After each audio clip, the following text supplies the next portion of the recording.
Exodus 38, 1 through 31. Devotional focus verse. And Bezaleel, the son of Uri, the son of Ur, of the tribe of Judah, made all that the Lord commanded Moses.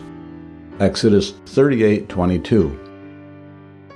In this modern age of technology, computers can accomplish many tasks very quickly. However, they need to be programmed precisely in order to function properly. For example, in some computer languages, if one semicolon is inserted in the wrong place, nothing will happen, at least nothing that was expected, because a semicolon signals the conclusion of an instruction. To those of us who are unfamiliar with programming language, incorrect insertion of a semicolon might seem like a small matter. However, we'd be wrong. If we want the program to work properly, those semicolons have to be in the right places. When programming is done correctly, suddenly the power of the computer is at our disposal. This need for paying close attention to detail is portrayed in today's text.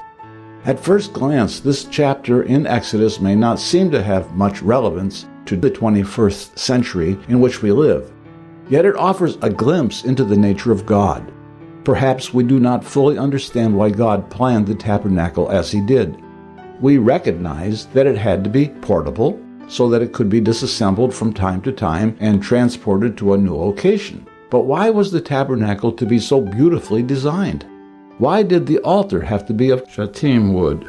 Did it really matter that the hooks of the pillar and their fillets, bands, were of silver? Why 20 pillars instead of 25? We do not know the answers to those questions. What we do know is that the tabernacle was the subject of much divine thought and care, and God is just as intimately concerned with the details of our lives. His word tells us that He knows the number of hairs on our heads, is aware when we get up and sit down, and even notes the thoughts of our hearts.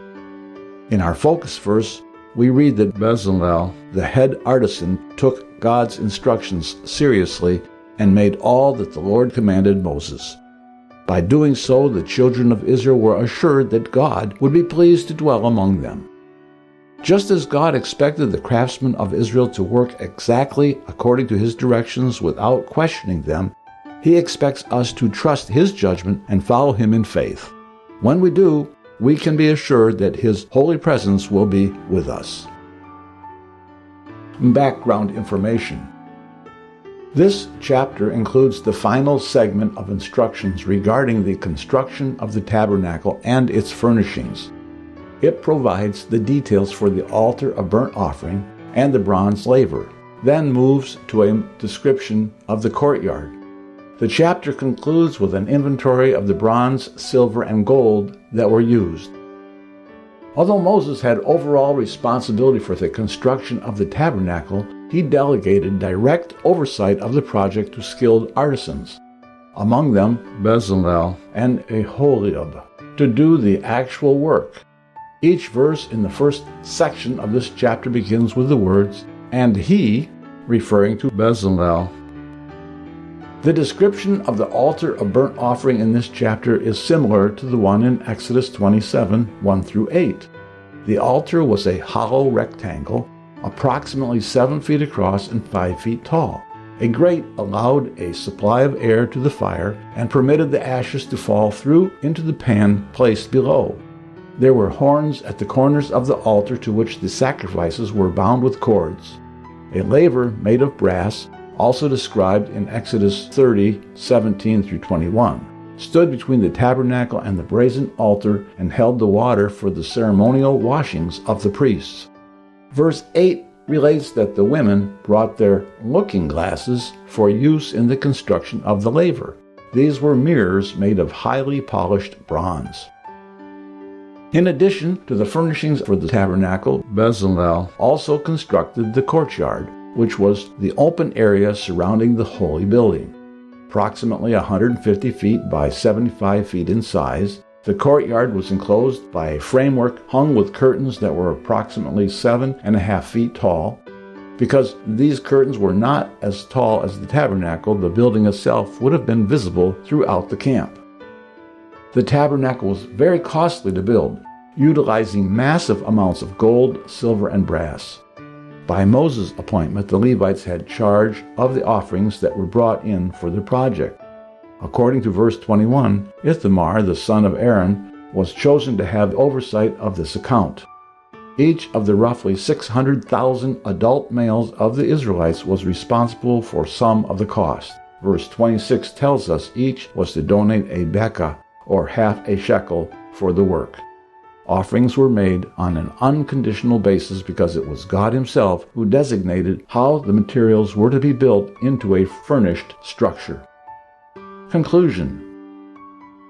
Let us be like Bezaleel in our text today, and be faithful in doing all that God would have us do, down to the smallest detail. Exodus chapter 38. And he made the altar of burnt offering of shittim wood, 5 cubits was the length thereof, and 5 cubits the breadth thereof, it was 4 square, and 3 cubits the height thereof.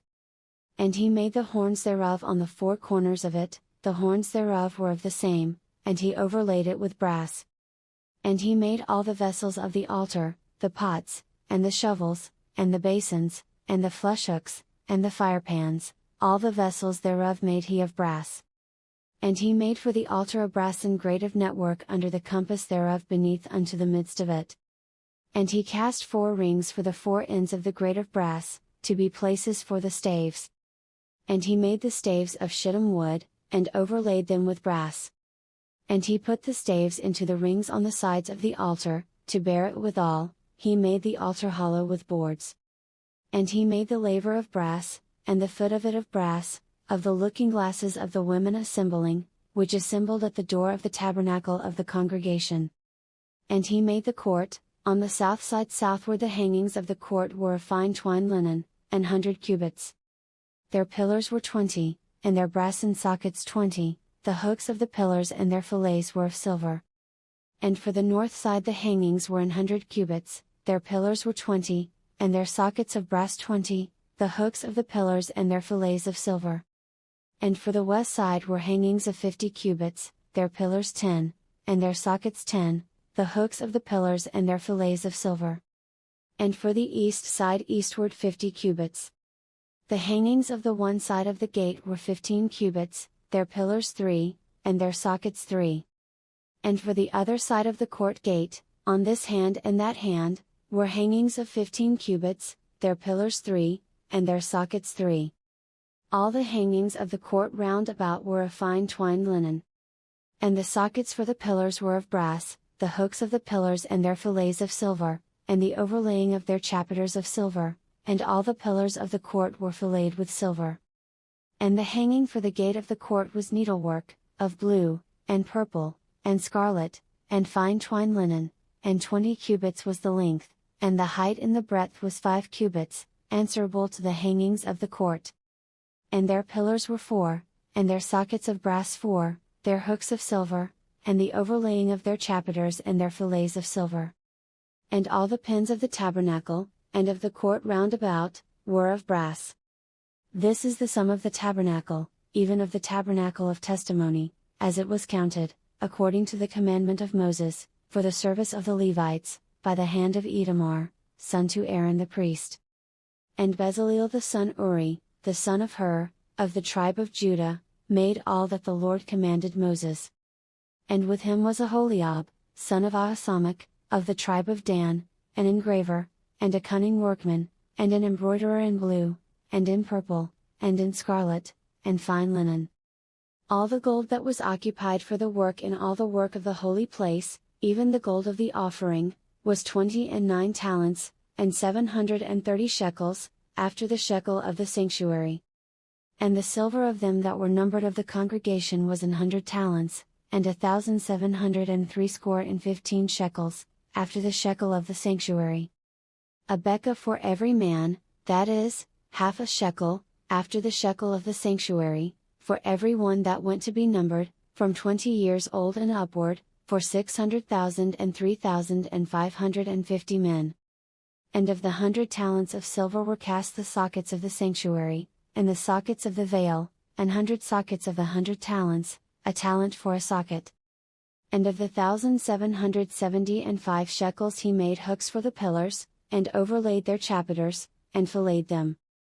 And the brass of the offering was 70 talents, and 2,400 shekels. And therewith he made the sockets to the door of the tabernacle of the congregation, and the brassen altar, and the brassen grate for it, and all the vessels of the altar. And the sockets of the court round about, and the sockets of the court gate, and all the pins of the tabernacle, and all the pins of the court round about,